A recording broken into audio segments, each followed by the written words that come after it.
Welcome to AP news 5. ఆడపిల్లలపై అత్యాచారం చేయాలనే ఆలోచన వచ్చిందంటే భయపడేలా శిక్షలు అమలు చేసేందుకు చట్టాలు రూపొందిస్తామని హోంమంత్రి అనిత అన్నారు. గంజాయి, కల్తీ మద్యానికి బానిసలై వావి వరుసలు మర్చిపోతున్నారు. ఫోన్ సైట్లు కూడా మైనర్లను చెడదోవ పట్టిస్తున్నాయి.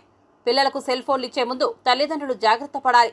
స్కూళ్లలో విద్యార్థులకు వాటిపై అవగాహన కల్పించాలని మంత్రి సూచించారు.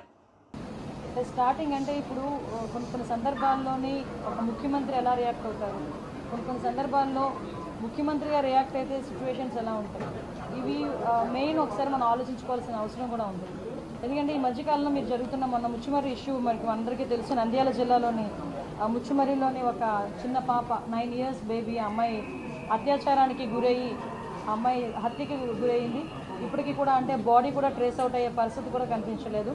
సో ఇటువంటి సిచ్యువేషన్స్లోని మాట్లాడేటప్పుడు కూడా చాలా క్లియర్గా ఇటువంటి సంఘటనలు ఎందుకు జరుగుతున్నాయి, ఇది ఒక ఎత్తు అయితే నిన్ననే మనం చూసాం ఒక 6 నెలల పసికందు నిజంగా వాడిని రాక్షసుడు అనాలో వాడిని ఏమనాలో కూడా అర్థం కాని పరిస్థితి ఉంది.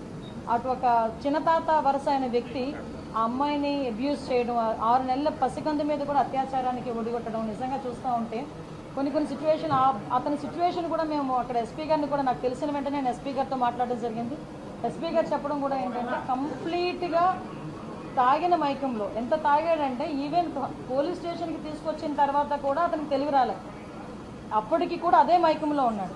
అలాంటి మైకంలో ఆ పిల్లని చిన్న పసికొందిని అత్యాచారం చేసిన సంఘటన కానీ ఇవన్నీ చూస్తూ ఉంటే చంద్రబాబు నాయుడు గారు నిజంగా స్టార్టింగ్ ఇవే టాపిక్స్ ఎత్తుకున్నారు.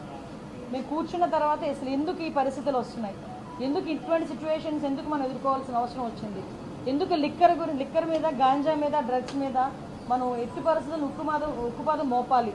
ఈ గంజాయి మత్తులోని కానీ, డ్రగ్స్ మత్తులోని కానీ, ఈ మద్యం మత్తులోని కానీ వీళ్ళు చేసిన అరాచకాలు చూస్తూ ఉంటే ఎక్కడో ఒకటి వీళ్ళకి ఫుడ్ స్టాప్ పడాలి అనే ఉద్దేశంతో ఎస్పెషల్లీ ఈ 2 కేసుల విషయంలో మనకి విజయనగరం జిల్లాలోని రామభద్రాపురం మండలం జీడిక వలసలోని జరిగిన 5 నెలల పసికందు మీద జరిగిన అత్యాచారం కానీ, ఇప్పుడు ఈ మచ్చుమరిలోని అమ్మాయి హత్య విషయంలోని కానీ చాలా సీరియస్గా స్పందించి గౌరవ ముఖ్యమంత్రి గారు ఈ 2 ఇష్యూస్కి కూడా ఒక స్పెషల్ కోర్టును కూడా ఇమీడియట్గా ఏర్పాటు చేసి ఆ స్పెషల్ కోర్టు ద్వారా అతి తొందరగా నిందితులు ఎవరైతే ఉన్నారో వాళ్ళకి శిక్ష పడే విధంగా చేయడానికి ఆదేశాలు కూడా జారీ